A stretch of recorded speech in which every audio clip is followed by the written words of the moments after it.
Anondrika ny lohantsika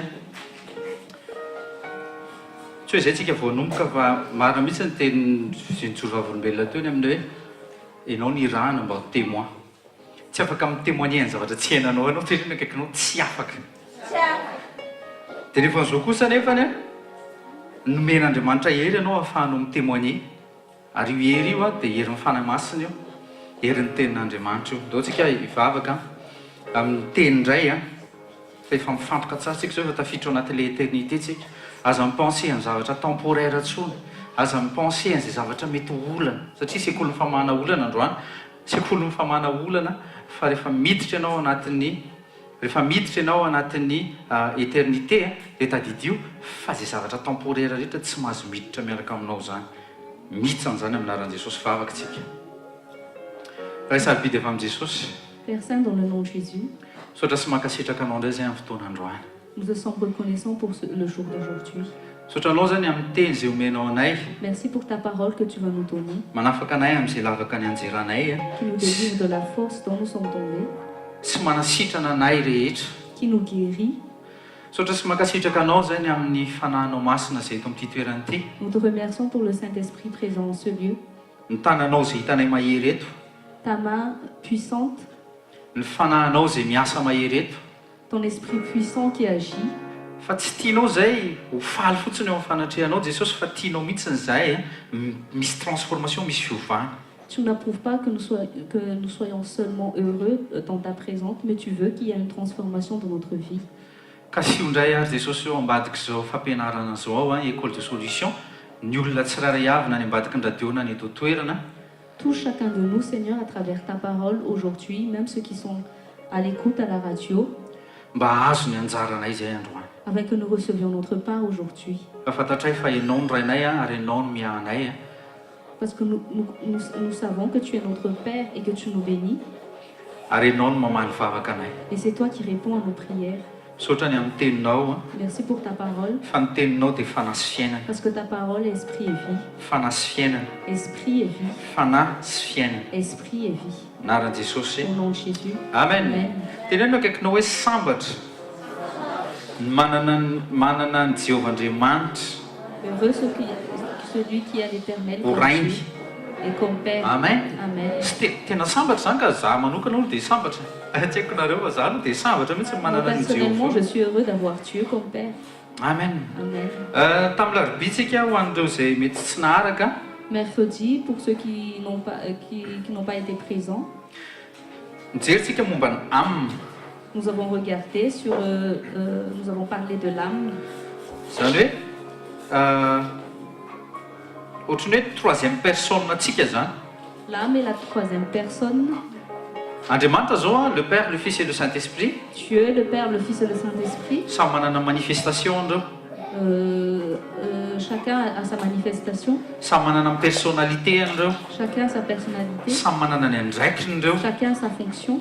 dia ohatr'izay koa za sy ianao Il est de même pour toi et moi.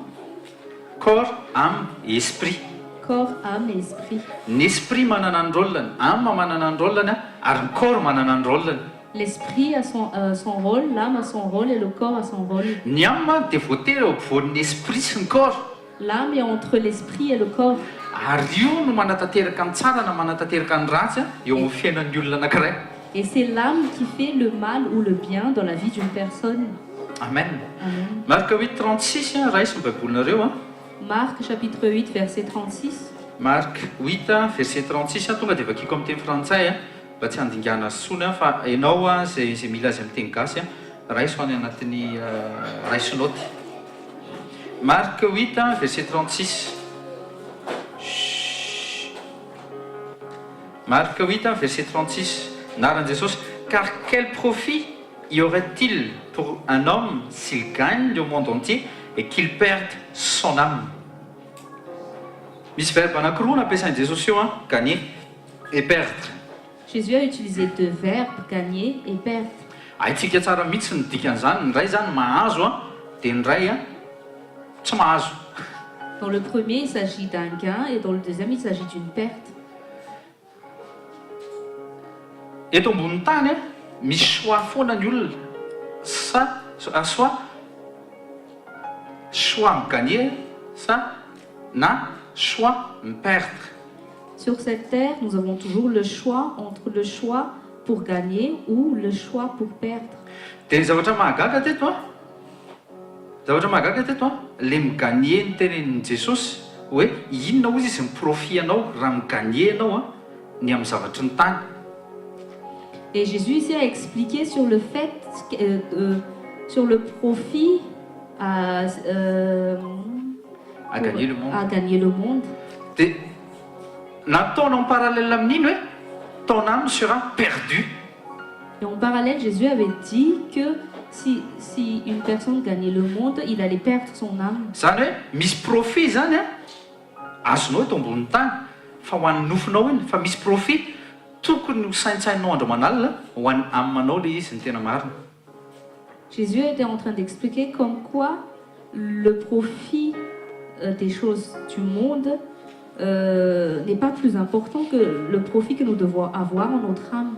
Mila misaintsaina foana anao momba ny amy io a mila misaintsaina foana anao ho aiza io amy io.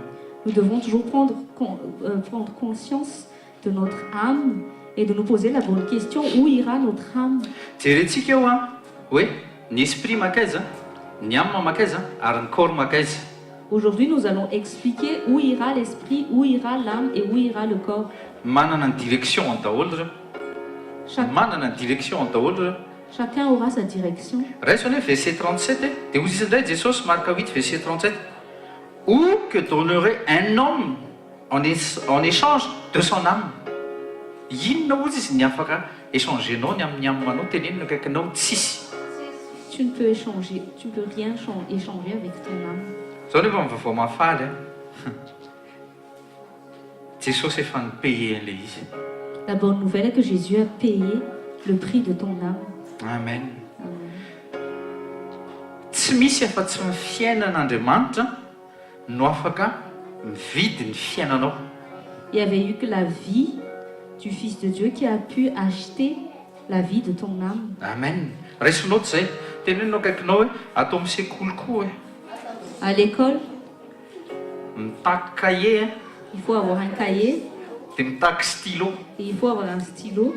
Raha olona manabe-takolaka fotsiny a Si tu viens juste en cours, dia miteny anao fa tsy hainy ininona ianao.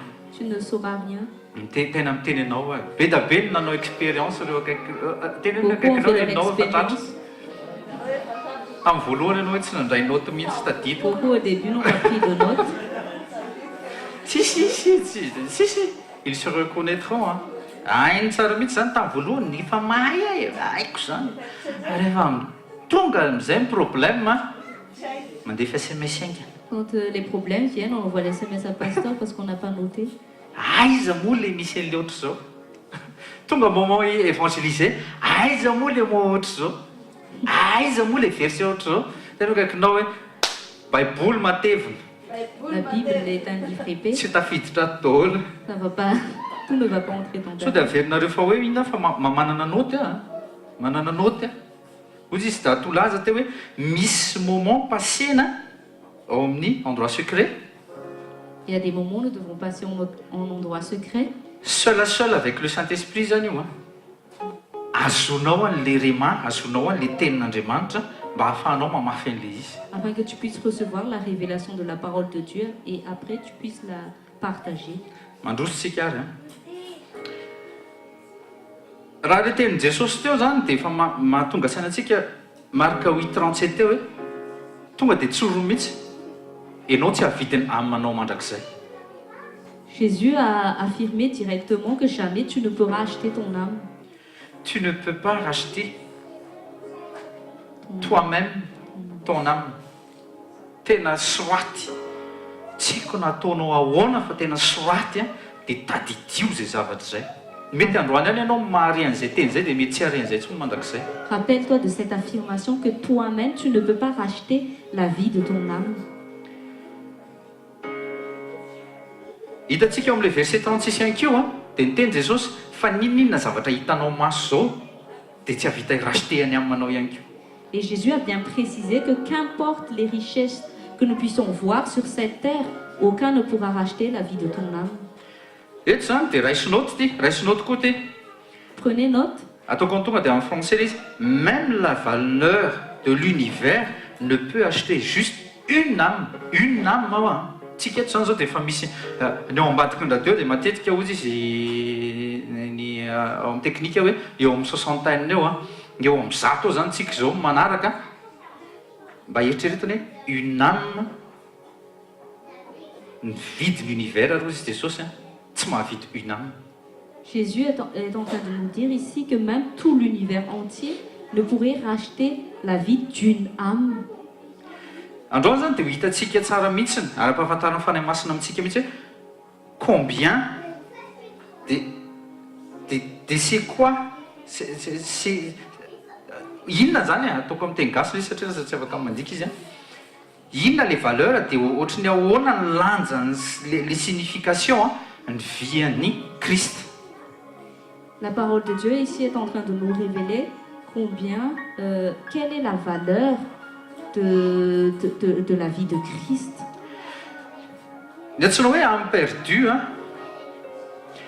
ny antsoina hoe âme perdue dia âme tsy manana ny fiainana mandrakizay. Une âme perdue est une âme qui n'a pas la vie éternelle. Zany hoe en français une âme perdue c'est une âme qui n'a pas la vie éternelle en elle-même. Et une âme sauvée âme manana ny fiainana mandrakizay. Et l'âme sauvée, c'est l'âme qui a la vie éternelle en elle-même. Rehefa mandehandeha eo amin'ny Facebook eo dia mahita an'izay zavatra zay foana hoe rehefa misy maty dia hoe RIP.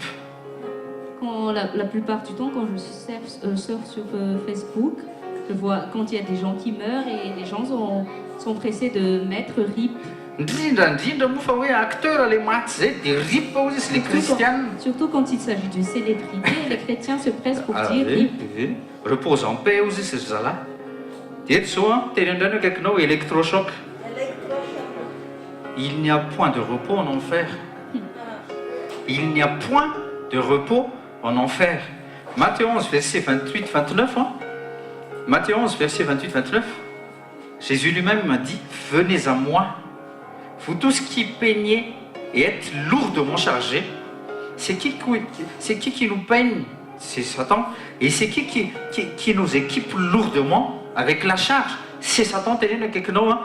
Satan. Façon tenir Jesus, c'est ça la bonne nouvelle. Je vous donnerai du repos, mais venez à moi. Venez à moi, je vous donnerai du repos. Verset 29. Prenez mon joug sur vous et apprenez de moi. Apprenez de moi. Apprenez, apprendre. Ça veut dire quoi? C'est comme si on rentre dans une école, on apprend. Car je suis docile et humble de cœur et vous trouverez repos à vos âmes. Tenez akaikinao surligné aloha ao anaty baibolinao. Jesosy miteny venez à moi. Surligne dans ta Bible, venez à moi. Surligné iny.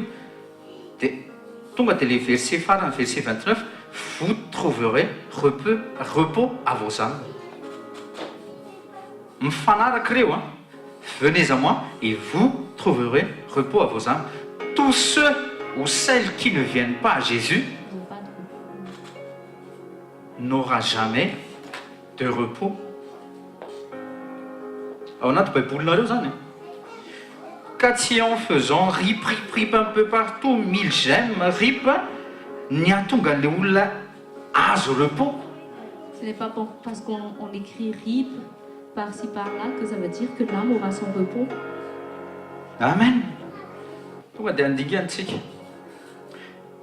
Nisy rangahy anankiray zay manan-karena be izy matériellement fa pauvre izy spirituellement. Il y avait l'histoire d'un homme qui était riche matériellement, mais il était pauvre spirituellement. Luc 12, verset 19 à 21, raisinoty tena conseiller anao raisinoty fa ça concerne votre âme. Luc atoko faharoa ambin'ny folo andiny fa 7 ambin'ny folo sy fa 1 amby roapolo. Tonga dia avakeko en français Luc 12, 19 à 21.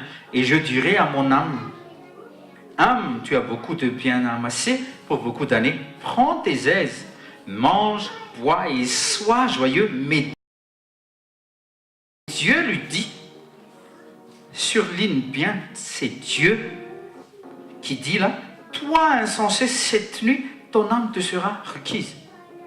Seul Dieu peut te réclamer ton âme ce soir, même ici, en sur le sang, Dieu peut te réclamer ton âme. Nous devons faire attention. Alors, à qui seront ces choses que tu as préparées?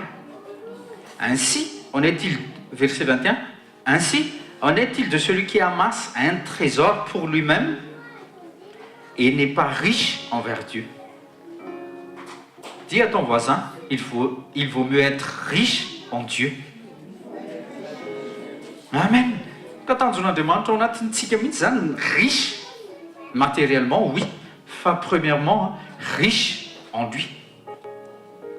C'est la volonté de Dieu que nous soyons riches physiquement, mais premièrement, il veut que nous soyons riches spirituellement. Être riche envers Dieu, vous savez, mankarena on demande, de ne mahazo ni lova tsara indrindra ho aminy. Être riche en Dieu, c'est celui qui a le plus grand héritage dans son royaume. Jean 3,16, Jean 3,16. Jean 3,16.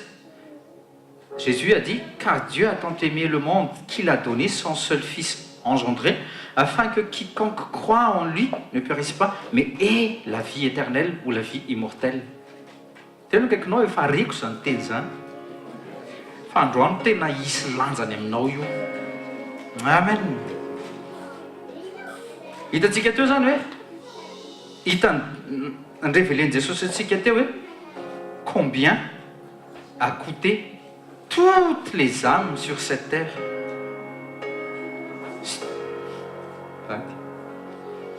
Hitantsika teo zany hoe, ahoana ny vidianan'Andriamanitra ny âme sur cette terre. Misy 8 milliards d'âmes zao, de Jean 3,16 les coûts. Nous voyons aussi comment Dieu a racheté les milliards d'âmes dans toute la surface de la terre par le sang de son Fils. Amen. Diraina ny tompo. Tena diraina ny tompo. Ny aminao a raisinao ty amizay, ny aminao dia tadito tsara fa io le ao intérieur, io le tena olona ifandraisanao amin'Andriamanitra. C'est l'âme qui a une relation avec Dieu. Io am'io rery ihany no éternel, io am'io no éternel. Et c'est l'âme qui est éternelle. Soit io mérité vie éternelle na fiainana mandrakizay, soit io mandova ny fahafatesana mandrakizay, zany hoe makany amin'ny enfer. Et c'est l'âme qui hérite soit la vie éternelle, soit la mort éternelle. Rehefa mialo anatin'ny olona ny aminy dia tsisy valeur intsony izy, fa lasa vovoka. Lasa vovoka rehefa mialo anatin'ny olona ny ainy. Et quand l'âme quitte le corps revient poussière. Tsisy valeur intsony. Mety vohitsakitsaka, mety mifangaro any amin'ny pays de guerre zao dia hitantsika misy olona maty eny amin'ny sisin-dalana dia tsisy miraharaha eo. Et s'il y a des corps qui meurent pendant la guerre, et s'il n'y a plus de vie dans le corps, tout le monde ne se préoccupe pas de ce corps sans vie. Mifangaro ny dolo mifatina lika, mifatina ondry, mifatina omby, misy fatin'olona be da be. Ohatrany hitantsika tany Rwanda, le guerre ny Pakistan reny, na ny Syrie. Tsisy âme, dia lasa ohatrany hoe tsisy valeur intsony le vatana. Et quand un corps n'a plus de vie, le corps n'a plus aucune valeur parce que l'âme n'y est plus. Zay mahatonga ny valeur any amanao ambony be mihitsy. Tsy maintsy ny vidian'Andriamanitra le izy satria misy lanjany aminy io.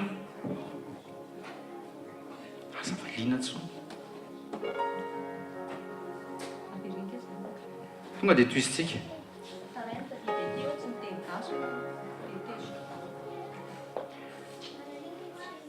Ny amintsika no mijoira na io no misitraka fiainana mandrakizay. C'est l'âme qui hérite la vie éternelle. Dia tenenindray eo akaikinao tsy mivatanao io. C'est pas ton corps. Ny vatanao io dia miaina amin'izay zavatra matériel. fa amin'manao a mijoila amin'ny zavatra spirituel. Ton corps jouit des choses matérielles, mais ton âme jouit des choses spirituelles. Raha mihinan-kanina ianao a ny vatanao ny faly sy me matavy. Izy da tolaza teo. Si tu manges, c'est ton corps qui jouit de ce que tu manges. Raha tsy mihinan-kanina ianao a ny tarehinao me mahi fa ny amin'manao tsy matavy tsy mahi. Et si tu ne manges pas, c'est ton corps qui maigrit, mais c'est pas ton âme qui maigrit ou qui grossit. Teny indray no akaikinao électrochoc. Électrochoc. Raha vao tsy mihinan-kanina fanahy, raha vao tsy mihinana tenin'Andriamanitra ny amin'manao hoe Si ton âme ne mange pas la parole de Dieu, dia mahi izy. et ton âme maigrit, il est Fa ny nofonao mety affamé. matavy. Ton corps peut être enrobé, mais ton âme est affamée. Zay le lioka toko faharoa ambin'ny folo teo a nanan-karena be le rangahy zofolu tsara mihitsy natakitakisa tsara mihitsiny a fa ny aminy a nakaiza very tany amin'ny afo be. Et c'était l'histoire de l'homme riche dans Luc 12, un homme qui était enrobé physiquement, mais son âme était perdue parce que son âme n'a pas été Satria tsy nikarakara momba ny tsy nikarakara momba ny ainy mihitsy izy tetỳ ambony parce tany. qu'il ne se préoccupait pas du tout de son âme sur terre. Amen. Amen. Avy teny indray no akaikinao sarobidy amin'Andriamanitra hoe ny ainao. Ton âme est valeureuse pour Dieu. Alléluia. Matthieu 10-18 hein. Matthieu toko fahafolo andiny fahavalo ambin'ny folo. Matthieu toko fahafolo andiny fahavalo ambin'ny folo. Matthieu 10, chapitre 18. Naran Jesosy hein. Et ne craignez pas ceux qui tuent le corps, mais qui ne sont pas capables de tuer l'âme, mais plutôt craignez celui qui peut détruire et l'âme et le corps en enfer. Vakitsika amin'ny teny gasy vetivetika.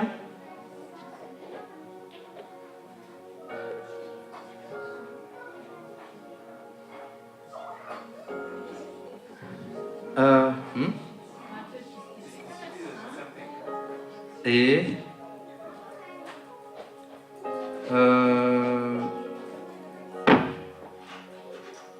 28. Matthieu 10, 28. Matthieu 10, 28 aminaran'i Jesosy. Ary aza matahotra izay mamono ny tena nefa tsy mahay mamono ny fanahy, fa aleo matahotra izay mahay mahavery ny fanahy sy ny tena any amin'ny elo. Et ne craignez pas ceux qui tuent le corps, mais qui ne sont pas capables de tuer l'âme, mais plutôt craignez celui qui peut détruire et l'âme et le corps en enfer. Ny âme, ny fanahinao, ny ainao io a afaka very any amin'ny afo be mandrakizay. Mila mitandrina ianao. Tadidio tsara fa ny elo dia noharian'Andriamanitra ho an'ny Satana sy ho an'ireo anjely izay nanohatra azy. L'enfer a été créé par Dieu pour les anges déchus et Satan. Tsy nohariany ho aso anao io a. L'enfer n'a pas été créé par Dieu pour être prédestiné pour les hommes. Fa ho an'ireo izay nandatsy hanaraka an'i Jesosy. Mais pour ceux qui ont refusé de suivre Jésus, dia lasa manaraka ho azy an'i Satana. c'est comme s'ils ont accepté de suivre Satan. Zasy ianao zao rehefa le nandray an'i Jesosy ho tompo hamonjy ny fiainantsika manokana dia miditry ny lanitra satria manaraka ny tompontsika. Quand nous avons accepté de recevoir Jésus comme Seigneur et Sauveur de notre vie, nous héritons la vie éternelle parce que nous avons accepté de le suivre. Fa raha vao tsy mandray an'i Jesosy ho tompo hamonjy ny fiainantsika dia tadidio fa Satana zany mety rahantsika dia tsy maintsy manaraka azy tsika. Et quand nous refusons de suivre Jésus ou d'obéir à Jésus, c'est comme si nous acceptons de suivre Satan et comme Satan était notre maître. Ety ambony tany zany ianao no mifidy hoe ho any an-danitra sa ho any amin'ny elo. C'est sur terre que nous choisissons d'aller au ciel ou d'aller en enfer. Matthieu 7, 13, 14. Matthieu toko fahafito andiny fahatelo ambin'ny folo sy fahaefatra ambin'ny Matthieu folo. 7, 13. Matthieu chapitre 7, verset 13. Sy 14 ihany koa Matthieu 7, 13, 14. Dia ozy ny ten'Andriamanitra midira ny vavahady ety ianareo fa lehibe ny vavahady ary malalaka ny lalana izay makany amin'ny fahaverezana ka maro miditra any, fa hety ny vavahady ary tery ny lalana izay makany amin'ny fiainana ka vitsy ny mahita azy. Entrez par la porte étroite. Teneno akaikinao hoe tery. Terre, porte étroite. Zany hoe zavatra tery zany tsy maintsy misy concentration, tsy maintsy mifantoka. Teneno akaikinao mifantoka. Tu dois te concentrer. fa raha vao tsy mifantoka ianao dia miraty an'ilay izy dikan'izay. Et si tu ne te concentres pas, tu rates cette porte étroite. Car large est la porte et spacieux est les chemins qui mènent à la perdition. Malalaka ozy izy mivavahady, malalaka koa ny lalana. ACDC ny teny tsara mihitsy AOL ozy izy, l'autoroute vers l'enfer, l'autoroute vers l'enfer. Tena kaikinao lalana malalaka makany amin'ny enfer. La route qui Fatatsika mène tsara à mihitsy. l'enfer est grande. Fatatsika tsara mihitsy ny fa ny ACDC antichrist. Dia ianao kristianina mbola mihainao tsokisoky ihany. Ah oui, well. Il y a des chrétiens qui chantent encore la chanson des ACDC. Teneno kaikinao qui dit d'aller ataovy en ihany. enfer. Teneno kaikinao ataovy ihany. Jesosy mihitsy ato miteny ozy izy malalaka ny lalana makany amin'ny fahaverezana dia maro ny miditra. Jésus affirme vraiment que la route qui mène en enfer est large et beaucoup prennent cette route. Mahafinaritra mihitsy ilay miteny hoe beaucoup. Ozy izy hoe il y en a beaucoup qui entrent par là. Maro ny makany. Dikan'izay tsy hoe rehefa ataon'ny hafa dia be da be dia marina. C'est pas parce que beaucoup de gens font des choses que cela veut dire que c'est ça la vérité. Fa rehefa vitsivitsy dia tsy marina. Et quand c'est en nombre moins nombreux, et nous disons que ce n'est pas ça la vérité. Be da be mihitsy ny olona manara-dreny rano fotsiny. Il y a beaucoup de gens. Oetoany. Il y a beaucoup de gens qui ne réfléchissent pas, mais qui se laissent juste emporter par la foule. Dia matoritory eo. Dia gaga izy fa ianao milomano à contre-courant. Et il y en a qui sont étonnés quand ils nous voient nager à contre-courant du monde. Dia mikikiky ianao mikikiky ianao hoe maty eo nareo. Et si nous leur crions, mais vous allez mourir. Satria tsy fantany fa ary enfant rika misy iny misy chute. Mais ils ne savent pas qu'au fond, en fait, il y a une chute d'eau. Cascade. Misy cascade. Il y a une cascade. Dia ohatrany adaly ianao aminy satria zalahy manao ohatr'izao manao do. Et ils nous prennent pour des fous parce qu'eux, ils trouvent ils pensent que leur vie est... Kristianina tena lazain'olona fa adala mihitsy. Et nous sommes considérés comme les fous de ce monde. Satria tsika micontré zay mihitsy izy micontré an'izay ny avao amin'Andriamanitra dia contre mihitsy contraire.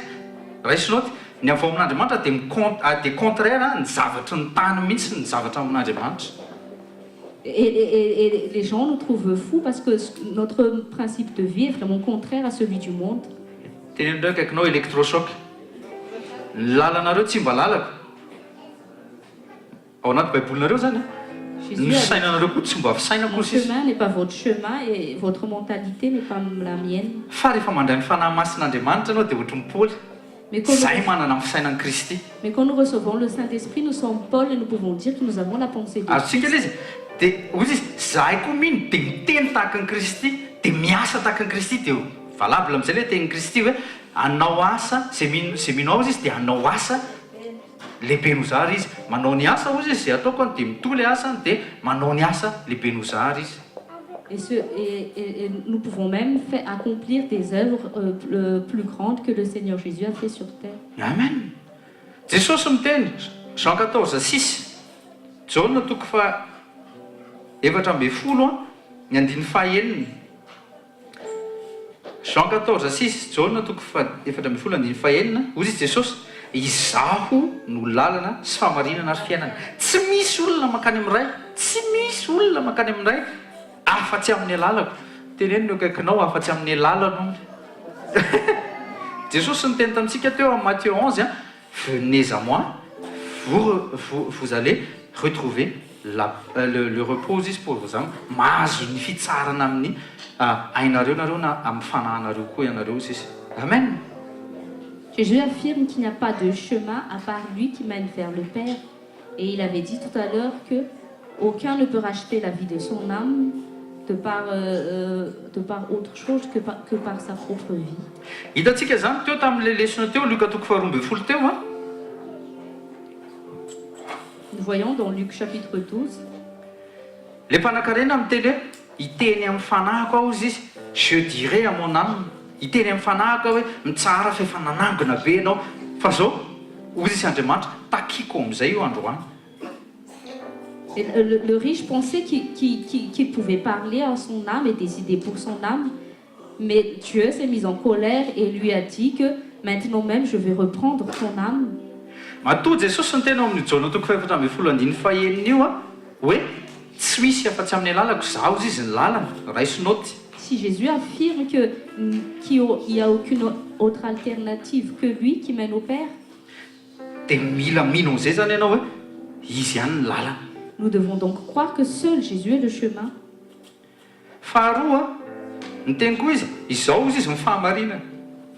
Il avait dit aussi qu'il est la vérité. Tsy maintsy mino koa zany ianao hoe izay teneniny ihany ny fahamarinana fa tsy hitako Nous fa izay devons donc iainako. croire que seul ce que Jésus affirme est la vérité. Dia aveo koa izy ny teny eo amin'ny verset 14 Jean 14:6 io hoe za kosa izy ny fiainana. Et il a dit aussi dans Jean chapitre 14 verset 6 qu'il est aussi la vie. Ka raha izy le fiainana tsy maintsy mandray azy ianao mba tsy hahatonga anao faty. Et s'il est la vie, nous devons donc le recevoir pour que nous ne mourions, pour que nous ne mourions pas. Io amin'ny manao io zany ny mandray an'le fiainana dia manaparitaka an'le fiainana amin'ny nofinao dia guérison, dia manaparitaka an'le fiainana amin'ny esprit anao dia salut, manaparitaka ao amin'le amanao restaurer le âme dia zay le hoe délivrance. Et c'est l'âme qui reçoit donc cette vie et qui va la propager dans le reste de ton corps qui est la guérison et qui va aussi le propager dans ton esprit qui est le salut. Romana toko 8:11 Romains 8:11 Romana toko 8:11 Romains 8:11 dia ozy ny tenin Jesosy arahan'ny fanahy izay nanangana an' Jesosy tamin'ny maty no mitoetra ao anatinareo, tsy maintsy ao anatinao le izy. Et si l'esprit de celui qui a ressuscité Jésus d'entre les morts habite en vous, il faut que l'esprit habite en nous. Tsy maintsy raisinao le izy. Nous devons recevoir. Tsy miforcer ny fanahy masina fa tsy maintsy alainao izy, tsy maintsy angatahanao. Le Saint-Esprit ne nous force pas, mais nous devrons le recevoir et nous devons le demander. Dia zao le vaovao mafaly. Dia izay nanangana an'i Kristy Jesosy tamin'ny maty no amelona ny tenanareo mety maty amin'ny fanahy izay mitoetra ao anatinareo. La bonne nouvelle est que celui qui a donc reçu l'Esprit, celui qui a ressuscité Christ d'entre les morts, rendra aussi la vie à vos corps mortels par son Esprit qui habite en vous. Azotsika tsara zany izy tsy maintsy mandray io fanahy io tsika, io fanahy tsy mety maty io fanahy tsy mety maty io fanahin'i Kristy. Nous devons recevoir l'Esprit de Christ qui ne peut pas mourir. Mba hahatonga anao sy za tsy maty ihany koa. Afin que toi et moi, nous puissions être immortels. Tsy maintsy manaraka azy koa tsika fahatelo tsy maintsy manaraka an'izay alehantsika satria izy hono ny lalana. Et nous devons aussi le suivre parce qu'il est le chemin. Ka zao ty teny ty efa aveantsika matetika foana hoe tout chemin mène à Rome. Fa Markios asio suite le izy toy izy hoe mais Jésus seul mène au Père. Peut-être que tout chemin mène à Rome, mais nous devons savoir que seul Jésus nous mène au Père. Ianao rehefa mitape GPS adresse mety misy itinéraire zato.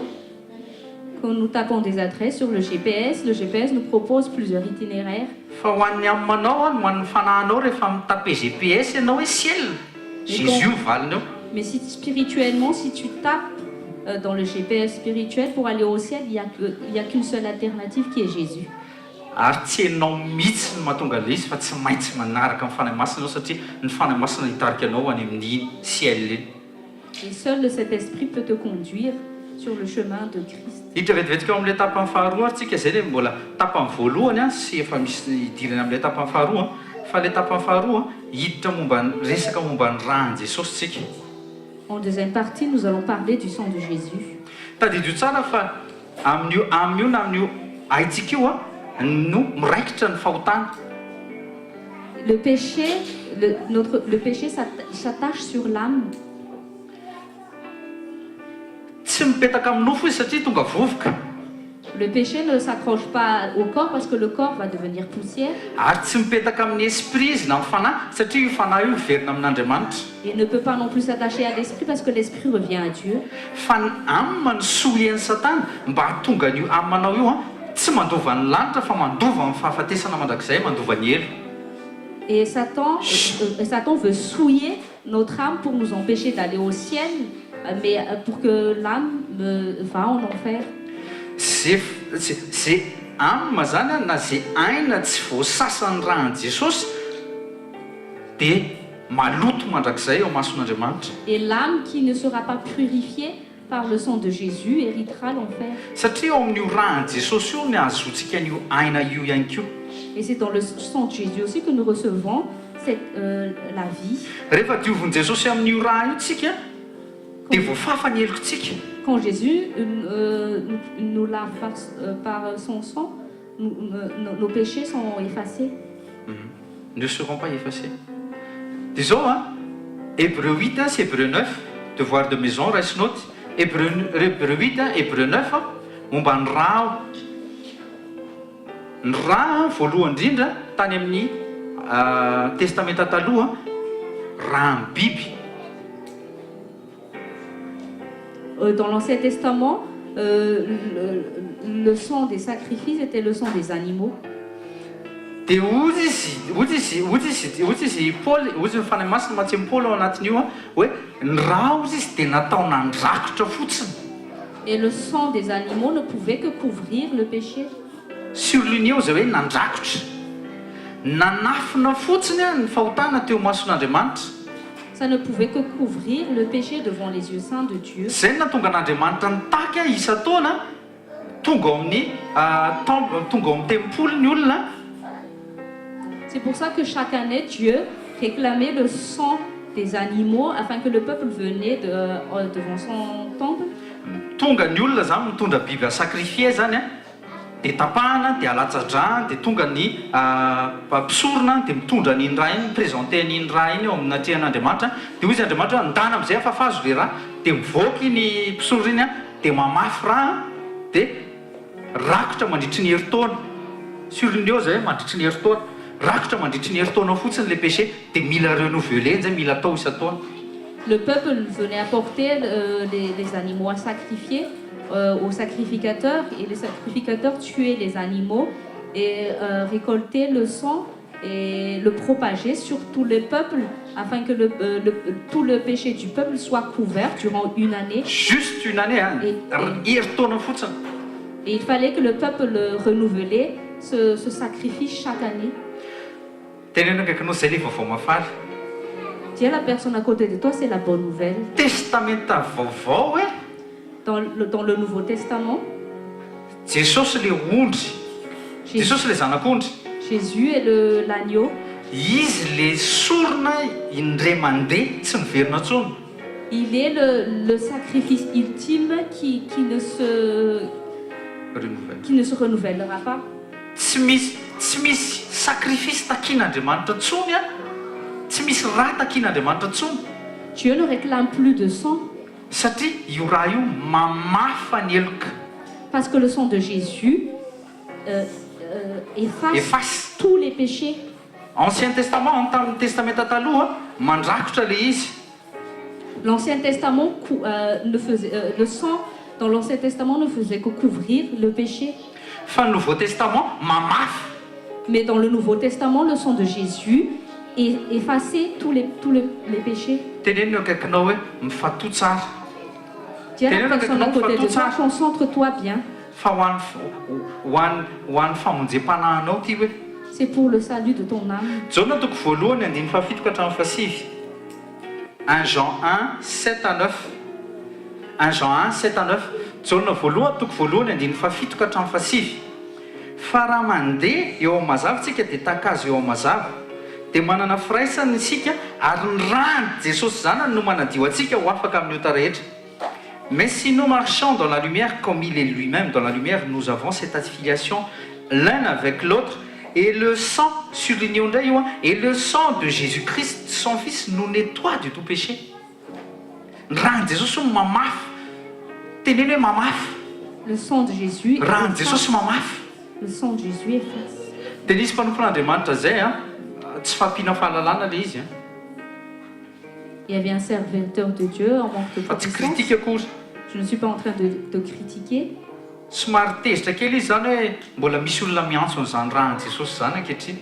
Parce qu'il était fâché comme quoi, pourquoi il y a des gens qui invoquent encore le sang de Jésus.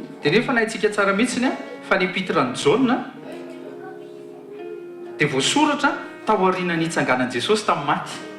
Et nous prenons connaissance que l'épître de Jean a été écrit après la résurrection de Jésus. Hitantsika eto tsara mihitsy zany fa azo atsoina ny rahan'i Jesosy satria baiko ny fanahy masina tamin'ny alalan'ny Jaona mihitsy hoe atsoiny rahan'i Jesosy. Cela prouve donc que nous pouvons vraiment invoquer le sang de Jésus qui a été révélé par le Saint-Esprit à Jean. Raisinoty ty azafady, raisinoty. Mangataka anareo anao ambadiky ny radio na eto. Prenez note. Raisinoty mihitsy ty. Ny raha hoe maty rehefa tsisy aina. Le sang meurt quand il n'y a pas la vie. Fa Jesosy nitsangako velona. Mais quand Jésus a été ressuscité, ao amin'ny Jean 10 nareo fa tsy ndraisiko noty le izy. Fa ao amin'ny Jean 10 nareo mahita an'izay hoe za afaka manolotra ny haiko izy dia afaka mamaky ny haiko. Jésus avait dit dans Jean 10 qu'il pouvait non seulement donner sa vie, mais pouvait aussi la reprendre. Dia tamin'izy maty maty les péchés.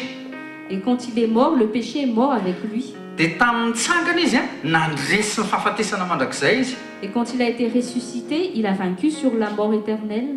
Zay mahatonga antsika tsy maintsy miditra amin'ny rano batisa ihany koa rehefa avy mino anazy. C'est pour ça que c'est une obligation de rentrer dans l'eau du baptême après avoir reçu Jésus comme notre Seigneur. Satria maty eo amin'ny Kristy dia mitsangana ao amin'ny Kristy ihany koa. Parce que nous sommes morts en Christ et nous ressuscitons aussi en Christ. Dia toy isika le verset 8 ane 1 Jean 1:8. Raha hoe isika tsy manana ody isika dia mamita tena ary marina tsy ataonantsika. Verset 9. Raha miaiky ny fahotantsika isika dia matoky sy marina izy ka mamela ny fahotantsika ka manadio antsika ho afaka amin'ny tsy fahamarinana rehetra. Raha hoe isika tsy nanody isika dia mampandangy azy ary tsy ataonantsika izany. Si nous confessons nos péchés, il est fidèle et juste pour nous pardonner nos péchés et pour nous nettoyer de toute injustice. Nettoyer, effacer, miverimberina foana le izy, mamafy. Averena mamafy. Tsy indriny fanahy masina amin'ny alalan'ny Jaona mihitsy voafafa ny heloka ao amin'ny alalan'ny rahan'i Jesosy. Le Saint-Esprit a révélé à Jean combien nos péchés sont purifiés et effacés par le sang de Jésus. Tena surligne eo zay voafafy. Ianao mety manana ny zavatra rehetra ety ambonin'ny tany Tu peux avoir tout ce que tu veux sur la terre, fa tsy manana ninninona ianao any an-danitra any. mais tu peux ne pas rien avoir au ciel. Averiko ihany le fenao amin'le Luka 12 teo Je reviens dans Luc chapitre 12. Zofo lui natavitavy tsara le rangaha fa rehefa tonga tany ambany, rehefa tonga tany amin'ny elo izy dia nangataka goutte d'eau. Il était riche, il était enrobé, il mangeait beaucoup sur terre, mais quand il était allé en enfer, il n'arrivait même pas à payer ne serait-ce qu'une goutte d'eau. Tenenao kaikinao hoe mahantra ny anaran'izany hoe. C'est un Azontsika izy mahantra, mahantra. Nefa ny ao ambany seza fiandrianan'Andriamanitra takinao cristalline ozy izy mivoaka ny rano. Or que sous le trône de Dieu l'Éternel, il y a comme une cascade de fleuves d'eau vive. Mety tsy populaire tsika, mety célébrité tsika ohatran'ireny anaovana funérailles tena matanjaka be diffusé any amin'ny alefa amin'ny télé rehetrarehetra. Peut-être que nous ne sommes pas célèbres, nous ne sommes pas populaires.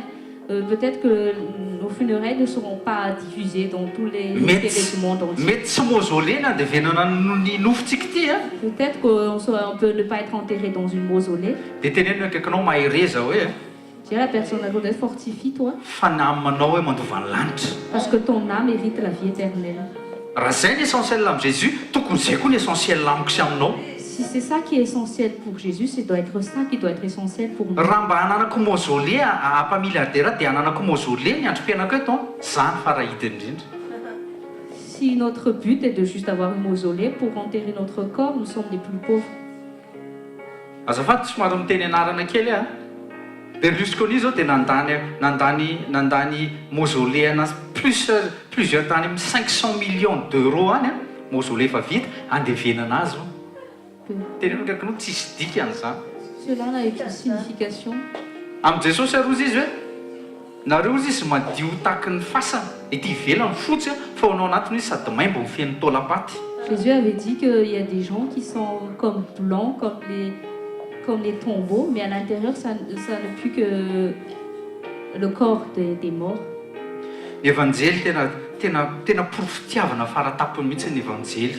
La bonne nouvelle est la preuve mihitsy de l'amour ultime de Dieu pour nous les hommes. Fitiavana aminao tsy ho very any amin'ny enfer. Et l'amour de Dieu pour ton âme t'a fait gagner de ne pas avoir hérité la mort éternelle. Amen. Lévitique 17, 10 à 14 zany hoe tiatsika aingany. Lévitique 17 Lévitique toko fafito ambin'ny folo, andimy fafolo ka hatramin'ny faefatra ambin'ny folo. Vakiko aminaran'i Jesosy ary na izy amin'ny tarany an'Israely na mivahiny aminareo no mihinan-dra, ny tavako dia anandrina ny olona izay mihinan-dra ka ho vongorana tsy ao amin'ny firenena izy. Et quiconque de la maison d'Israël ou quiconque des étrangers qui séjournent parmi vous aura mangé de quelque sang que ce soit, je tournerai ma face, dis-je, contre cet homme-là qui aura mangé du sang, et je le retrancherai du milieu de son peuple. Le sang ne se mange pas, parce que dans le sang il y a la vie. Le boudin noir ne se mange pas, parce que le boudin est fait avec du sang. Verset 11. Fa ny hainy nofo dia amin'ny ra, ary nomeko anareo ihany atao ambonin'ny altara anaovana fanavotana ho amin'ny anareo, fa ny ra no manao fanavotana satria ainy zany. Raiso tsara io verset io. Car la vie de la chair est dans le sang. Zay le nitenentsika teo hoe ty nofo ty mahatonga ny teo ohatran'izao dia satria misy aina le ra. Si notre chair est en vie, c'est parce que le sang a la vie. Zay mahatonga hoe rehefa alainin'Andriamanitra an'le âme, et quand Dieu retire notre âme, dia maninona nofo mitsana lasa vovoka. La chair se décompose et retourne poussière. Tenenina akaikinao hoe raha tsy sekoly ministériel tsy mahay an'izany. Si c'est pas en école ministérielle, tu ne peux pas connaître ça. Tsy hainy scientifique zany zavatra zany hoe fa maninona no lasa tonga ny vovoka ty nofo mafy be musclé ty. Les scientifiques ne peuvent pas comprendre ça, que pourquoi la chair remplie de muscles retourne poussière. Parce qu'ils ne savent pas que c'est dans le sang qu'il y a la vie de l'âme. Verset 11. Car la vie de la chair est dans le sang et je vous l'ai donné sur l'autel pour faire propitiation pour vos âmes. Car c'est le sang qui fait propitiation pour l'âme. Verset 12. Koa izany no nilazako tamin'ny Israely hoe aza mihinan-dra na ianareo na ny vahiny aminareo. Na iza zanak'Israely na ny vahiny ao aminy no mihaza ka mahazo biby na vorona izay fihinana dia ahidiny amin'ny tany ny ranony ka ho totofana. Fa amin'ny nofo rehetra dia ny rano no ainy. Koa izany no nilazako tamin'ny zanak'Israely hoe aza mihinana ny rano nofo, fa ny rany no ainy nofo rehetra, ka izay rehetra mihinana azy dia aringana. Amen. Ny rano mamafa heloka. Tenenina akaikinao ny rano mamafa heloka. C'est le sang qui efface les péchés. Zay le verset nalefako taminareo tamin'ny maraina hoe raha tsy misy raha latsaka tsisy famelan-keloka. C'est le verset que je vous ai envoyé aujourd'hui par SMS. Sans son verset, il n'y a pas de pardon. Iantson'io raha io tsika rehefa avy eo tsy manao fanompo-tsampy akory. Nous allons invoquer le sang de Jésus tout à l'heure. Satria tsy raha mandry na raha maty fa raha velona satria nitsangako velona Jesosy. C'est pas comme si nous allons faire une séance occulte, parce que le sang de Jésus n'est pas le sang d'un mort, mais le sang de la vie. Dia Jesosy nefa niteny hoe tsy misy mahita indray laha tsy amin'ny alalako. Dikan'izay tsy maintsy mandalo aminy tsika vao voafafa ny heloka, tsy maintsy mandalo aminy tsika vao mahazo fanasitrana, tsy maintsy mandalo aminy vao mahazo zavatra ny lanitra. Donc c'est obligé que nous devons passer par Jésus pour recevoir les héritages du royaume des cieux. Tenenina akaikinao sekoly famahana olana hoe nous sommes en école de solution. Ny olana faratapony eo amin'ny fiainanao hoe dia fahafatesana. Le plus grand problème dans ta vie, c'est la mort. Tsy io problème asa io. C'est pas le problème de travail. Tsy problème na fianarana tsy mety ahy. C'est pas pour tes études. Tsy problème manao tsy manambady. C'est pas le problème que tu n'es pas encore marié. Tsy problème manao tsy mananjanaka. C'est pas le problème que tu n'as pas encore d'enfant. Fa problème manao faratapony hoe tokony saintsainao isan'andro. Mais le plus grand des problèmes que tu dois te concentrer. Voafafa ve ny heloka sa tsy voafafa? Est-ce que tu t'es déjà posé la question si tes péchés ont été effacés ou pas? ka androany atorotsika amintsika ilay izy fanahymasina amintsika ilay izy a fa ny rany Jesosy dia mamafa heloka eo fa tsy mandrakotra heloka. Aujourd'hui, le Saint-Esprit nous donne la solution ultime dans le sang de Jésus qui efface nos péchés. Fombafomba na assemblée indraindray a assemblée efa ataoko hoe efa miteny momba ny Kristy a dia rehefa tonga ny lahady a dia asaina mitsangana dia hoe mitsangana mipetraka mitsangana mipetraka mitsangana mipetraka voafafa tsy voafafa dia latsinainy ny andro a dia inona ny ataony nangasy ary mahay an'ilay izy vavaka lahady a latsinainy mangalatra koa.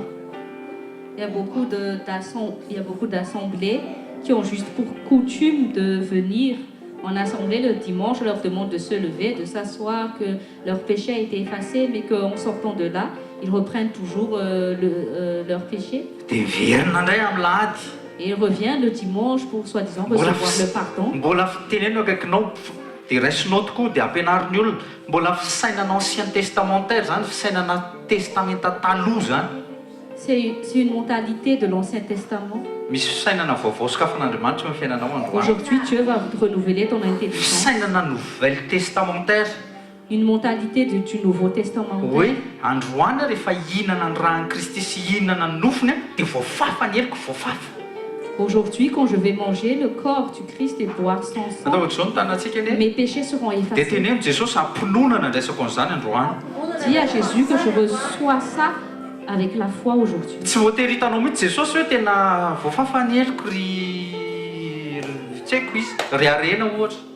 pas obligé de voir Jésus ou en te disant que ton péché a été effacé. Mais Jésus a révélé à Jean que son sang purifie les péchés.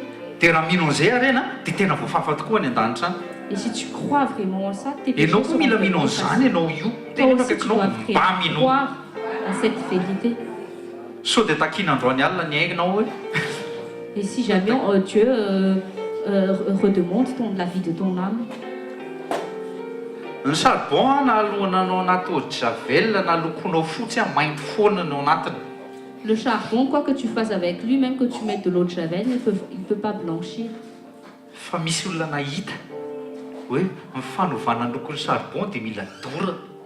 Mais il y avait eu des gens qui ont pu comprendre que quand on brûlait le charbon, il devenait rouge. Misy transformation. Il y a transformation. Tena akakinao zay le fanamasina. Ça, c'est l'œuvre du Saint-Esprit. Fanamasinao rehefa miredareda ao anatinao miaraka amin'ny rahan'i Jesosy miova ianao na tsy te hiova azy. Quand le Saint-Esprit brûle en toi et avec la puissance de sang, tu ne peux que changer. Et j'invoque le Saint-Esprit aujourd'hui. Matthieu 26, 26, 28. Matthieu toko fahaenina amby roapolo. Manomboka amin'ny fahaenina amby roapolo ka hatramin'ny fahavalo amby roapolo. Matthieu 26, 26. Matthieu toko fahaenina amby roapolo andiny fahaenina amby roapolo aminaran'i Jesosy ary raha mbola nihinana izy Jesosy io ny instituen'ny santisana izy, ny instituen'ny fandraisana izy. Ary mbola nihinana izy ozy izy dia nandray mofo Jesosy. Ka noho efa nisaotra izy dia novakiny ka natolo ny mpianatra roa izy, raiso ano ity no tenako. Tena akakinao ampinono. Avec foi. Jesosy teo mbola velona fa ny instituen'ny zavatra ho ataony izy satria le tena niny mofo iny. Jésus était encore en vie à ce moment-là, mais il a voulu instituer la Sainte Seine qui représentait son corps et son sang. Zany hoe nampianarina zany hoe zao ny fanaovana azy. Dia hitantsika eo any amin'ny 1 Corinthiens 11 satria hiditra amin'ny fampidirana amin'ny fandraisana sy fampidirana ny rahan'i Jesosy sika eto. Il était en train d'enseigner ses disciples sur l'institution de la Sainte Seine qui sera par la suite expliquée dans 1 Corinthiens chapitre 11. Grand. Dia niraisiny le mofo dia natao iny dia tenenina akakinao zarainy le mofo. Il a pris le pain et il l'a rompu. Iny le passion iny le passion niditra amin'ny passion izy. Ça représentait la passion du Christ. Ésaïe 50 verset 6. Ésaïe 50 verset 6. Natolotro ny lamosiko izy izy, natolotro. Je vous donne le pain, nomeko le nofoko, ty ny mofoko. Il a présenté son dos. C'est comme nous qui présentons le pain qu'on rompt. Ka ny fandraisana zany tsy fombafomba. La Sainte Seine n'est pas un coutume, n'est pas un souvenir. Tsy commémoration C'est koa. pas une commémoration. Fa tena rehefa amponoana ny sotrotsika an'io raha hoe rano Jesosy ary amponoana ny anapahantsika an'ilay mofo mba hinanantsika an'ilay mofo hoe nofon'ny Kristy. C'est avec foi que nous croyons cette vérité que quand nous allons manger le pain et que nous allons boire le vin, c'est que nous recevons le corps et le sang de Christ. Raisinaoty ty zavatra teneniko ty, Jesosy no ni-institué ny Sainte Seine. C'est Jésus qui a institué la Sainte Seine. Izy tena hoe ataovy le izy dia mila manao ianao hoe. Jésus a dit de le faire, c'est-à-dire nous devons donc le faire. Verset 27, ary nandraikapoka izy, ary no rehefa nisotra dia natolony ka nataony hoe sotroanareo rehetra ty. Ity ny rako, ny fanekena vaovao izay alatsaka ao amin'ny maro famelan-keloka. Tenenindray ny eo akaikinao, ny rano Jesosy ihany no mamafa heloka. Seul le sang de Jésus pardonne nos péchés. Mais je vous dis que désormais, car ceci est mon sang, le sang du Nouveau Testament qui est versé pour beaucoup pour la rémission des péchés. Et tena manokatra amin'ny masom-panahinao mihitsy Andriamanitra androany. Aujourd'hui, Dieu ouvre tes yeux spirituels. Dia zao, rehefa mihinana nofony ianao dia rehefa misotro ny rano ianao dia manana assurance, manana fanantenana ianao amin'ny tenin'Andriamanitra sy amin'ny finoanao azy hoe voafafa ny heloko ary azoko ny fiainana mandrakizay. Quand nous prenons le pain et quand nous prenons le sang, nous avons cette assurance que de par la parole de Dieu et en le recevant avec foi, que nous avons la vie éternelle. Aotsika tena kaikinao ao tsara ve ianao? Amin'ny Jean 6:50 verset 6. Jean 6 verset 50 à 58. Tonga ty dia vakiako amin'ny teny frantsay kely fa mamaika kely sika.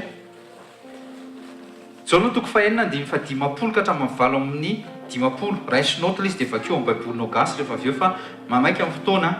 Tonga dia vakiako Jean 6:50 à 58 amin'ny anaran'i Jesosy. Ceci est le pain qui descend du ciel. Nanolony teny Jesosy sy niprésente ny tenany izy, no présentation ny tenany izy. Jésus a présenté sa personne.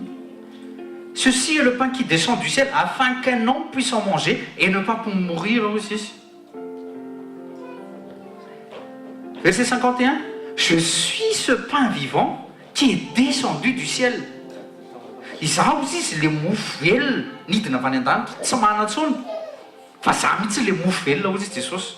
Jésus est le pain vivant, ce n'est plus la manne dans le désert, c'est le pain qui vient du ciel. Si un homme mange de ce pain, il vivra pour toujours. Et le pain que je donnerai est ma chair, laquelle je donnerai pour la vie du monde. Verset 52, les Juifs donc se disputaient entre eux, disant, comment cet homme peut-il nous donner sa chair à manger? Alors Jésus leur dit, verset 53, en vérité, je vous dis, à moins que vous ne mangiez la chair du Fils de l'homme et ne buviez son sang, vous n'avez aucune vie en vous. Aotsika. Io verset io somary vakiko amin'ny teny gasy vetivetika io le jaona toko fahenina andiny fa telo amby dimapolo somary vakiko kely amin'ny teny gasy io. Hoy Jesosy, raisinaoty mihitsy ty lazaiko aminareo marina dia marina tokoa raha tsy mihinana ny nofony zanak'ondry sy misotro ny rano ianareo dia tsy manana fiainana ao aminareo. Dia mety gaga ianareo hoe fa ngaha zao tsy velona. Peut-être que nous allons nous poser la question, mais est-ce que je ne suis pas en vie là? Teneno akaikinao hoe tsy na hoe velona mandrakizay dia manana ny fanahin'Andriamanitra dia manana an Jesosy. Teneno izy. Celui qui est en vie, c'est celui qui a la vie éternelle et c'est celui qui a la vie de Christ. Raha tsy manana azy ianao dia ho faty hoe. Si tu n'as pas Christ dans ta vie, tu mourras. Le faty tsy midina 6 pieds sous terre. La mort, ce n'est pas 6 pieds sous terre dans la tombe, mais c'est la mort en enfer. Teneno akaikinao iny le nofo iny. Ça, c'est le corps. Fa le maty teneniko eto hoe fahafatesana mandrakizay na fisarahana mandrakizay amin'Andriamanitra. Ou de la séparation d'avec Dieu pour l'éternité. Verset 54. Quiconque mange ma chair et boit mon sang a la vie éternelle et je le ressusciterai au dernier jour. Izay mihinana ny nofoko sy misotro ny rako manana fiainana mandrakizay, za hanangana azy amin'ny andro farany. Marina zany. Verset 55, car ma chair est en effet nourriture, mon sang est en effet boisson. nofoko ny tena fihinana ary ny rako ny tena fisotro. Teo izy sady famafana heloka fa sady fihinana koa izy misotro mba azona fiainana mandrakizay ihany keo. Amen. Celui qui mange ma chair, qui boit mon sang, demeure en moi et moi en lui. Izay mihinana ny nofoko sy misotro ny rako no mitoetra ato amiko ary zaho koa ao aminy. Jereo nareo rehefa hihinana ny nofony Kristy sy ny rahan'i Kristy satria amin'ny finoana ny hinanako sy sotroko an'io. Tena hoe kakinao amin'ny finoana ny hinanako sy sotroko an'io raha io. C'est avec foi que nous allons manger la chair et boire le sang de Christ. Dia ozy izy Jesosy zany no teny izay mihinana ny nofoko sy misotro ny rako dia izaho ozy izy izaho no mitoetra ao amiko izaho kosa ao aminy. Takatsika ve zay zavatra zay? Zany hoe rehefa misotro ianao dia mihinana dia aizy Jesosy eny ivelany ao anatinao mihitsy izy. Quand nous mangeons sa chair et quand nous buvons son sang, Christ demeure en nous. Le sang hitan'ny ray le sang iny hoe voafafaheloko ianao. Le Père voit le sang qui efface nos péchés. Ary le nofo rehefa hohaninao dia iny le azonao fanasitrana anara-nofo ihany koa sy mantonga an'le ADN anao lasa manana santé divine sy manana guérison divine. Et quand nous mangeons la chair de Jésus, nous obtenons la guérison pour notre chair et nous avons la santé divine dans notre corps. Zany hoe mitazona ny santé divine antsika zany izy tsy marary tsontsika. Et ça entretient donc aussi notre santé divine qui nous protège de toute maladie. Teny hoe akaikinao hoe mandrosoa fotsiny hoe. Avance tout simplement. Verset 57. Ary tahaka nanray velona ary izao koa velona amiray dia tahaka izany koa izay mihinana no velona amiko. Mazava zay ity ny mofo izay nidina avy any an-danitra tsy tahaka ny razan'izay nihinana nefa maty any. Izy fa izay mihinana ity mofo ity dia ho velona mandrakizay. Izy dia ho velona mandrakizay. Qui veut vivre éternellement? Raha izy Jesosy aloha voalohany indrindra ho tompo amin'ny fiainanao manokana Reçoit tena d'abord misotro Jésus-Christ, misotro Seigneur et an'io raha Sauveur, io dia mihinana ny nofo et ampinono. boit son sang et mange sa chair avec foi. Tia mifanahy masina iova mihitsy ny fisotronao ny ran'ny Kristy sy ny nofony Kristy androany. Le Saint-Esprit veut que tu changes vraiment d'opinion sur le fait quand tu prends la Sainte Seine. Manongitra fisainana taloha mihitsy fisainana tranainy mihitsy Andriamanitra androany hoe tena nofoko ary tena rako. Le Saint-Esprit veut renouveler notre intelligence pour nous faire comprendre et prendre conscience que la Sainte Seine n'est pas juste une coutume, mais que c'est vraiment la vérité, la réalité, que c'est le corps et le sang de Jésus. Zavatra tena nahagaga anahy tamina rehefa nanomboka hoe nanao délivrance zany nandroka devoly tany Madagasikara dia hoe ny fampiasana an'io rahan'i Jesosy io. Quand j'étais à Madagascar, quand j'ai fait des délivrances, j'ai vu la puissance du sang de Jésus. Dia tamin'izay nanontany Jesosy mihitsy hoe fa maninona ny tsy ampisehoana an'izao daholo ny olona dia mino. Et j'ai posé la question à Jésus, pourquoi on ne démontre pas ça devant les gens afin qu'ils croient en toi? Fa rehefa eo amin'ny fasin'ny démoniaque ianao renao mihitsiny fa misy esprit du mal sy esprit du bien tena misafronté. Misy atmosphère spirituelle mijoro mihitsy zany eo. Misy puissance mihitsiny mihoatra noho puissance hitanao eny ambony tany rehetra faible ny puissance ny Amerika sy ny soviétique sy ny tsisy dikany ireny. Quand tu es face à un démoniaque et quand tu œuvres pour faire une délivrance, tu sens vraiment dans l'atmosphère spirituelle qu'il y a les esprits du diable qui s'affrontent avec l'esprit de Dieu. Dia tamin'izay nitoro-hevitra mifanahy masina taminay dia hoe maka rano dia angatao Jesosy hanovany iny rano iny raha iny ho tonga tsy natao ho tonga divay fa natonga rano Jesosy. Et le Saint-Esprit nous a donné une directive qui est de prendre de l'eau et de prier afin que cette eau devienne le sang de Jésus. Satria nisy devoly fahalotona fahaviritrana tao anatin'ilay olona tena. Parce que la personne a été possédée d'un esprit qui aime la saleté, l'ordure. Dia tamin'ny voalohany zay aloha nandroka tsy nety. Au début, nous avons chassé les esprits impurs, mais le diable se moquait de nous. Fa vao vita mivavaka momba ny ran'i Jesosy vao nafafy. Mais après, juste que nous ayons prié pour le sang de Jésus, que nous avons propagé ce sang sur la personne. Pitié le raha matoa la personne a été propulsée dia tonga dia hitanao mihitsy hoe vaovao tena tonga dia le hoe lasa éclairé zany tarehy. et la personne a été délivrée, son visage a été éclairé. Dia zao izy ao amin'ny HVK any Madagasikara izy Et au Si maintenant, t'es né là, non, c'est elle juste est que tu HVK sur la Madagascar. fa tena lasa olona tena propre niala tao amin'ile tranony toeranjareo zareo a mividy entana vaovao na trano na ina gaga andre mandeha zay na namangy an'zareo tena dia rainy Jesosy tena clean. Non seulement la personne a été Fort. délivrée, mais elle a été aussi délivrée de la saleté des ordures. Leur maison était devenue propre et clean.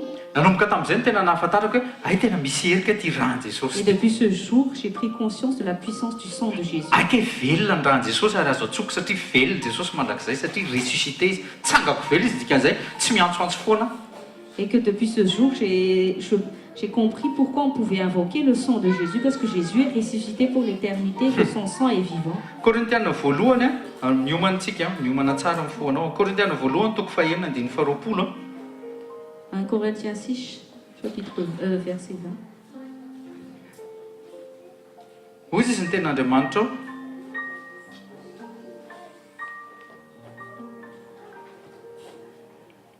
manomboka 19 mihitsy ahoana ary moa tsy fantatrareo fa ny tenanareo dia tempony fanahy masina izay ao anatinareo sady azonareo tamin'Andriamanitra ka tsy tompon'ny tenanareo nareo fa olom-bovidy anareo surligne eo olom-bovidy eo.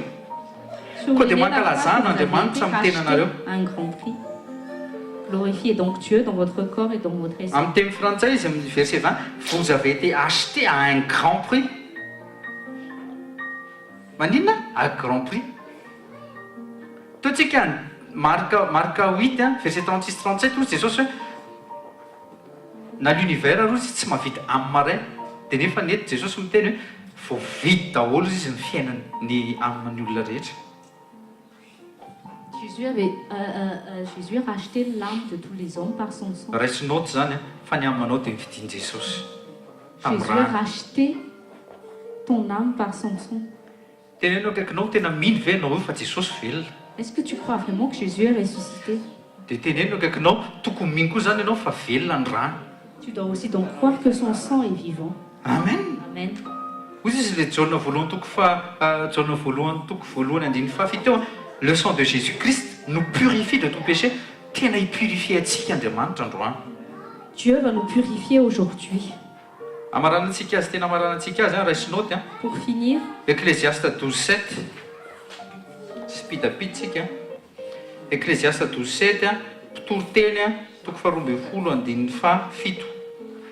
Ecclésiaste 12:7 fa ny vovoka dia hiverina amin'ny tany tony teo mantseny le nofo io fa ny fanahy kosa hiverina any amin'Andriamanitra izay manome. Puis la poussière retournera dans la terre comme elle y avait été et l'esprit retournera à Dieu qui l'a donné. Esprit zay zany hoe ny fanahinao zany dia miverina amin'Andriamanitra. Raisinaoty l'esprit retournera à Dieu dia ataovy Ecclésiaste 12:7. l'esprit retourne à Dieu, c'est écrit dans Ecclésiaste, chapitre 12, verset 7. Dia efa hitantsika teo Matthieu 10:28 Matthieu toko fahafolo andiny fahavalo amby roapolo aza matahotra izay mamono ny tena nefa tsy mahay mamono ny fanahy. Fa aleo matahotra izay mahavery ny fanahy sy ny tena ao amin'ny elo. N'ayez pas peur de ceux qui tuent le corps et qui ne peuvent tuer l'âme, mais plutôt craignez celui qui peut détruire et l'âme et le corps en enfer. Dia tenenindray ny akaikinao ny aminao teneniny akaikinao ny aminao na izy makany amin'ny elo na izy makany an-danitra.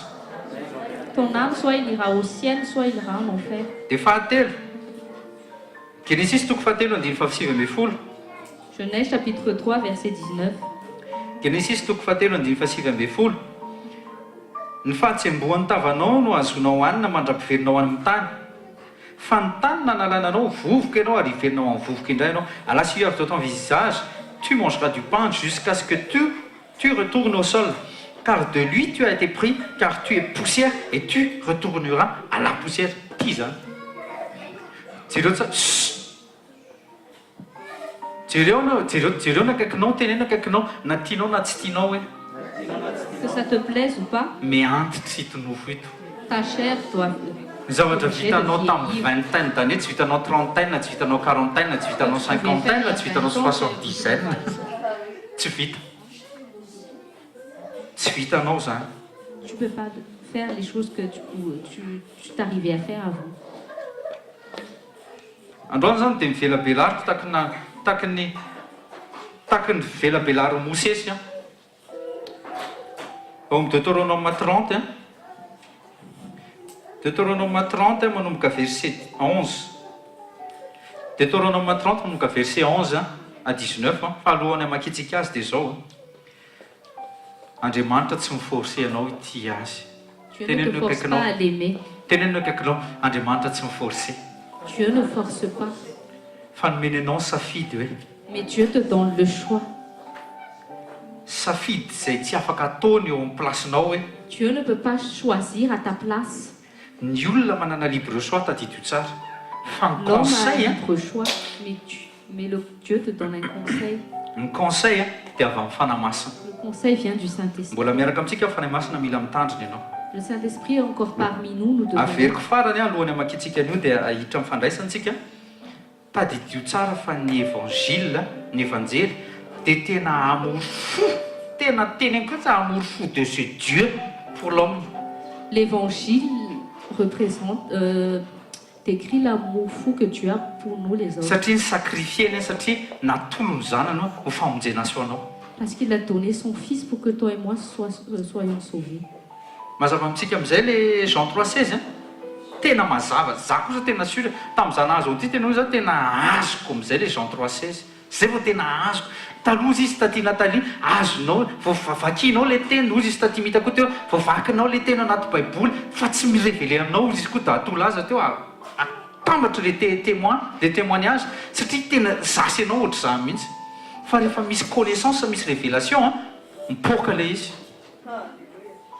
Maintenant, aujourd'hui, j'espère que nous avons pris conscience de la valeur de la parole de Dieu dans Jean 3:16, quand Dieu a dit qu'il a tellement aimé le monde qu'il a donné son Fils unique pour que nous soyons sauvés.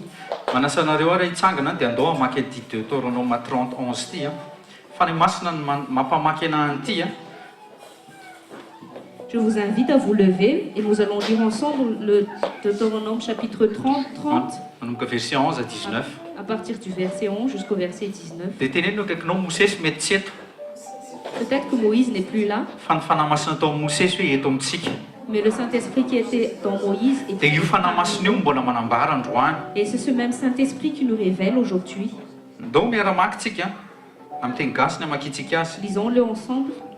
Deutéronome 30 manomboka verset 11 ao kosa aminaran'i Jesosy efa ely zay namorona raha zao mo tsy hitanao mila mianatra baiboly koa anao raha mbola tsy hitanao Deutéronome 30 hatramin'izay verset 11 aminaran'i Jesosy. Miara-mamaky tsika, ndao miara-mamaky mihitsy.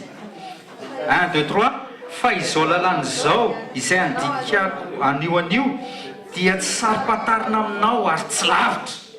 Tsy any an-danitra zany ka anaovana hoe iza ny akatra any an-danitra araka izany atsika mba hoenotsika karahantsika, ary tsy any andafin-dranomasina zany ka anaovana hoe iza anao ka ny andafin-dranomasina akazy ho atsika mba hoenotsika sy arahantsika. Fa eo akaikinao indrindra ny teny dia ho ambavanao sy eo am-ponao mba arahinao. Indra fa nataoko teo anoloanao androany ny fiainana sy ny soa, ny fahafatesana sy ny loza. Tamina nidiko anao androany ho tian'i Jehovah Andriamanitra ao, andeha amin'ny lalany ary hitandrina ny didiny sy ny lalàny ary ny fitsipiny mba ho velona ianao ka hiamaro, ary mba hitahiny Jehovah Andriamanitra ao anao amin'ny tany izay rehetra hidiranao ho lovanao. Fa raha mivily kosa ny fonao ka tsy miheno anao dia voataona hiakoaka eo anatrehan'izay andriamanin-kafa Satana io sy hanompo azy dia lazaiko aminareo anio fa ho ringana tokoa ianareo zany hoe any amin'ny elo ary tsy ho maro andro eo amin'ny tany izay fidiranareo lovana rehefa tafita ny Jordana ianareo.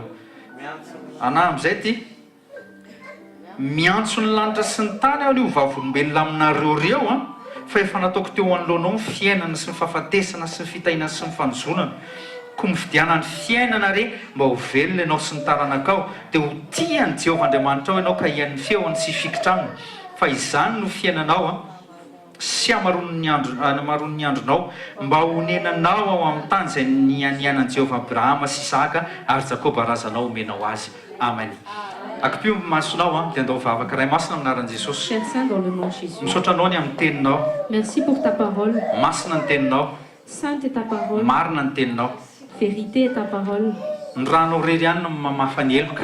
Seul ton sang peut effacer nos péchés. Ny ranonao rery ihany no hitanao eo amin'ny fiainanay ka mahatonga anay voavonjy. Seul ton sang que tu vois dans notre vie nous Misotranao fa nay permet masina d'être sauvés. Merci Saint-Esprit ny amin'ity andro an'io ty, pour ce jour, ny amin'ny famerimberenanao aminay de nous avoir rappelé fa tsy ho voavonjy mihitsy izay que nous ne pouvons pas être sauvés raha ny amin'ny herinay de notre sy ny amin'ny propre force, tanjakay sy ny amin'ny tanjakay fa milanao izay fanamasinao nous avons besoin de toi, Saint-Esprit, manadio anay, manasa anay. pour nous purifier, pour nous sanctifier. Jesosy io Seigneur Jésus, milanao zay, milanao zay Jesosy io, milanao zay Jesosy io.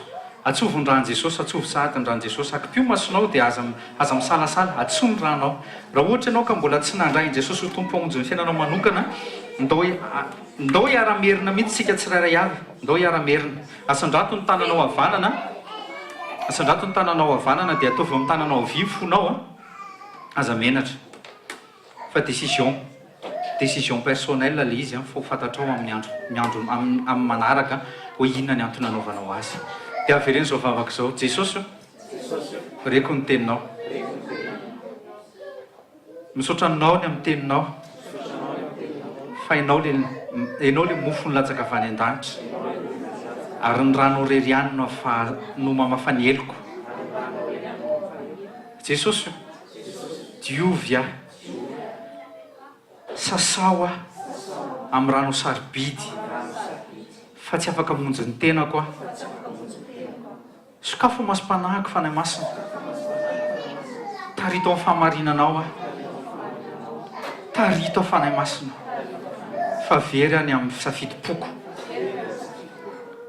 Jesosy io raisiko anao anio ho tompoko mpamonjy ny fiainako manokana. Enao ilay zanak'Andriamanitra velona, ny ranonao rery ihany no latsaka ranonao rery ihany no latsaka ho fanadiovana amin'ny fanahiko. Enao no mamafa ny eloko rehetra, enao no manasitrana ny aretiko rehetra, enao no niazona tsy latsaka ny andavaka ny elo ny fanahiko. Misaotra Jesosy io. Amen. Aza-pidinao ny tananao. Raha masina minara-meriny Jesosy ny onction anao ny rano sarobidy ny atsoka eto amin'ity toerana ity androany ho marina amin'reto olo reto. Fa raha mihakeloka marina izy dia voafafa. Tompo vangiony fony izy ireo, tsisy fahamenarana eo anatrehanao satria izay manafikeloka ho eo ianao dia ho avy ny fotoana hikikikana an'izany satria tsisy hanafina an'izany. Fa mitsotra izay androany Jesosy Kristy Tompo mba voavela ny elokay. Ary raha hisotro ny rano sy hinana ny ranao, hisotro ny ranao sy hinana nofinao zay ho mariky ny fifankatiavanay, ho mariky ny fifandraisanay aminao dia le nofinao no tsarovanay androany ho famelan-keloka, ho fanasitranana anay, raisinay zany androany, teneno raisiko amponony zany. Ary ny ranao izay ho sotroko ho hitan'Andriamanitra ho famelan-keloka. Fa nouveau testamentaire hoe teneno Jesosy nouveau testamentaire fa tsy ancien testamentaire intsony. Voafafa ny eloko. Jesosy io, Jesosy io. Isotry Jesosy saingakaingana hiditra amin'ny Jesosy, misotra Jesosy, misotra Jesosy, tena misotra.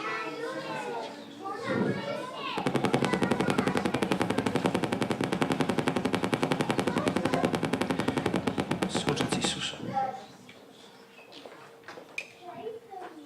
misotra Jesosy, misotra. Ho andreo izay efa vita batisa, ho andreo izay efa nanolo tena ho an'i Jesosy mandraisa ianao androany.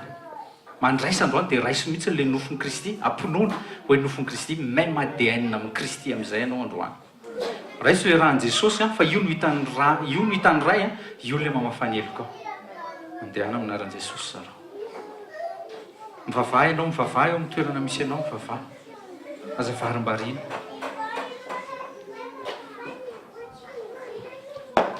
Ny andovanareo fanasitranana. Raiso ny nofon'i Kristy amin'ny anaran'i Jesosy, raiso ny fanasitranana anao amin'ny anaran'i Jesosy. Ho raisa roana ampinoana le nofon'i Kristy.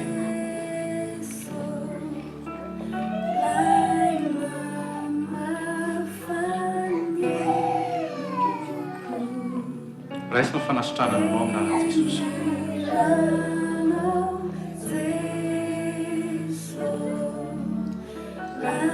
Ty raha ty ny ikorianao anatinao manomboka androany. Ty raha ty ny manalanao ao anatin'ny fahotana, manapaka zioka ary manapaka fatorana.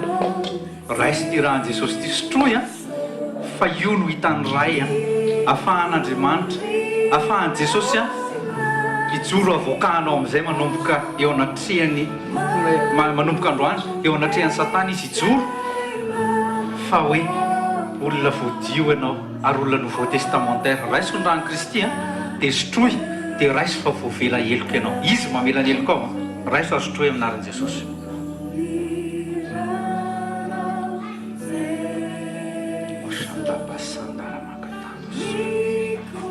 Mikorianao anatinao io raha io raisy ampinono. Ataovy ohatrany hoe misy imageo kely azafady, imageo kely ao anatin'ny 1 minute dia farana fotoana.